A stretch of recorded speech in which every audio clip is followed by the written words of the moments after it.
അസ്സലാമു അലൈക്കും വറഹ്മത്തുള്ളാഹി. പ്രിയമുള്ളവരെ, കടങ്ങൾ വീടാനും സാമ്പത്തിക പ്രതിസന്ധികളിൽ നിന്ന് കരകയറാനും മഹാനായ സുലൈമാൻ നബിയുടെ പേരിൽ ഒരു ഫാത്തിഹ സൂറത്തും നമ്മൾ ഈ വീഡിയോയിൽ പറയുന്ന സൂറത്ത് 7 തവണയും തുടർച്ചയായ 3 ദിവസം സുബഹ് നിസ്കാരത്തിന് ശേഷം പാരായണം ചെയ്തു കഴിഞ്ഞാൽ എത്ര വലിയ കടങ്ങളാണെങ്കിലും എത്ര ലക്ഷങ്ങളുടെ കടങ്ങളാണെങ്കിലും ഏത് ബാങ്കിലുള്ള കടമാണെങ്കിലും അല്ലാഹു സുബ്ഹാനഹു വ തആല അത് വീട്ടി തന്ന് നമുക്ക് സാമ്പത്തികമായ പുരോഗതി നൽകും. അല്ലാഹു തൗഫീഖ് നൽകട്ടെ. പ്രിയമുള്ളവരെ, നമ്മുടെ അമൽ ഇങ്ങനെയാണ്. 3 ദിവസം സുബഹി നിസ്കാരം കഴിഞ്ഞ് സുബഹിയുടെ ദിക്റുകളും സ്വലാത്തുകളുമൊക്കെ ചൊല്ലിക്കഴിഞ്ഞതിന് ശേഷം വളരെ ആത്മാർത്ഥതയോടുകൂടെ നീയത്തോടുകൂടെ അള്ളാഹു നമ്മുടെ കടങ്ങൾ വീട്ടിത്തരുമെന്ന പ്രതീക്ഷയോടുകൂടെ അള്ളാഹു അതിനുള്ള സഹായങ്ങളൊക്കെ ചെയ്തു തരും എന്നുള്ള ഉദ്ദേശത്തോടുകൂടെ നല്ല നീയത്തോടുകൂടെ നമ്മൾ അതേ മുസല്ലയിൽ ഇരുന്നു കൊണ്ട് മഹാനായ സുലൈമാൻ നബി അലൈഹിസ്സലാമിൻ്റെ പേരിൽ ഒരു ഫാത്തിഹ പാരായണം ചെയ്യുക. അള്ളാഹുവേ, ഞാൻ ഈ അമൽ ചെയ്യാൻ പോകുന്നത് ബാങ്കിൽ എനിക്ക് ഇത്ര രൂപ കടമുണ്ട്, ഇന്നാലിന്ന വ്യക്തിക്ക് ഞാൻ ഇത്ര ലക്ഷം രൂപ കടം തിരിച്ചു കൊടുക്കാനുണ്ട്, അല്ലെങ്കിൽ എൻ്റെ സ്വർണം ബാങ്കിലാണ്. അങ്ങനെ എന്താണോ നമ്മുടെ സാമ്പത്തിക പ്രതിസന്ധി അത് മനസ്സിൽ നിയ്യത്ത് ചെയ്തുകൊണ്ട് മനസ്സിൽ ഉദ്ദേശിച്ചുകൊണ്ട് സുലൈമാൻ നബിയുടെ പേരിൽ ഒരു ഫാത്തിഹ ഓതുക. അതിനുശേഷം സൂറത്തു ഷംസ് 7 തവണ പാരായണം ചെയ്യുക.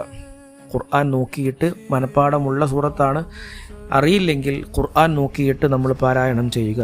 സൂറത്ത് ഇങ്ങനെയാണ്: വശംസി വദുഹാഹാ വൽഖമരി ഇദാ തലാഹാ വന്നഹാരി ഇദാ ജല്ലാഹാ. ഈ സൂറത്ത് 7 തവണ പാരായണം ചെയ്യുക.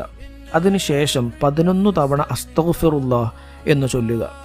അതിനുശേഷം സ്വല്ലല്ലാഹു അലാ മുഹമ്മദ് സ്വല്ലല്ലാഹു അലൈഹി വസല്ലം, ഇത് നബിയുടെ മേൽ സ്വലാത്ത് 11 തവണ.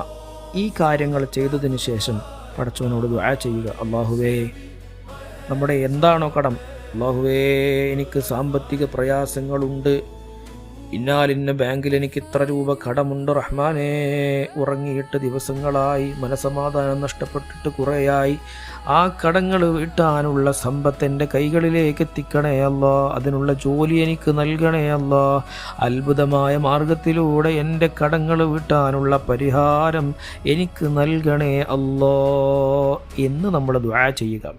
അപ്പോൾ നമ്മൾ പറഞ്ഞത് എന്താണ്?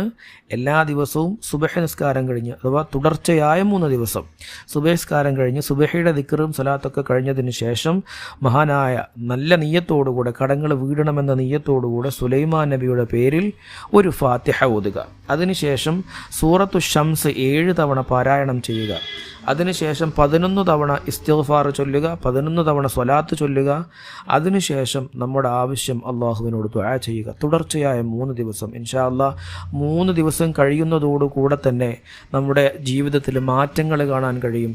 ഒരുപാട് ആളുകൾ ഈ അമല് കൊണ്ട് രക്ഷപ്പെട്ട ആളുകളുടെ അനുഭവങ്ങൾ പങ്കുവെച്ചിട്ടുണ്ട്. അള്ളാഹു സ്വീകരിക്കട്ടെ. നമ്മുടെ ആഗ്രഹങ്ങളൊക്കെ അള്ളാഹു നിറവേറ്റി തരട്ടെ.